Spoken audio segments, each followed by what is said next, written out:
จีมาแพทย์ให้แน่ แล้วเป็นอย่างต้องเป็นกูซะนะ กะสิกินน้ำกันทันตัวล่ะ พี่ไปจีหันนะ เรื่องมากได้หัวหน้านี่ได้ กูได้ครูเอาจี้กะจี้ตัว เพชรนี่ของจี้นี่เขาต้องล่างก่อนบ่ปะหรือบ่ต้องล่างเนาะมันก็ขาเสื้อของมันเองอะไรกัน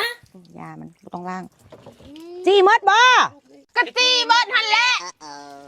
จี้มดป่ะสักก็บ่ต้องเสียบหาแดกมันหรอกจี้มดถงนี่แม่งมันเลยเฮ้ยไอ้สัวมันคือออกควันซะนะสลีหนูมาบังกันโอ้ยเป็นผู้ใดพาเจ้าเฮ็ดนั่นนี่นะ สลีพี่เอา คลิปเอา เร็วหัวหน้านะ อุ้ยเนาะสมองน่ะเอาสมองยังคิดนะเมื่อไม่มาอุ้ยสู้บอกกูว่าจี้ของเพชรมดเลยกูก็จี้มดเลยสำเร็จอีกซะนะ จึงเป็น แล้วมันยังมี2 ไม้ทิ่มไปอีกก้อนว้ามันจะบ่มีมาพริกกินแล้ว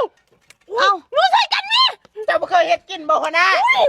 หนูกูเคยกูที่ถามสุบอกกูกระเบ้าแล้วได้มาสุมั่นใจวะกูเฮ็ดน่ะมันบ่ได้เคยเฮ็ดกินเด้ซะนะกูกระเบ้าเอาสุวาจี้มากูกระทิ่มแบบนี้เลย เป็นอย่างคือบ่ทำจีมันจะยาวเลยได้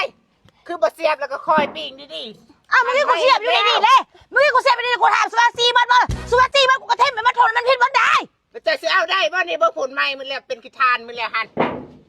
บ่ได้กินเนาะ ดีเลยแม่ยังเหลือ2 ไม้กูก็สิทิ่มไปหมดเมื่อกี้หั่น กินไปเบิดอีหยังจนทิ่มแล้ววิ่เนาะ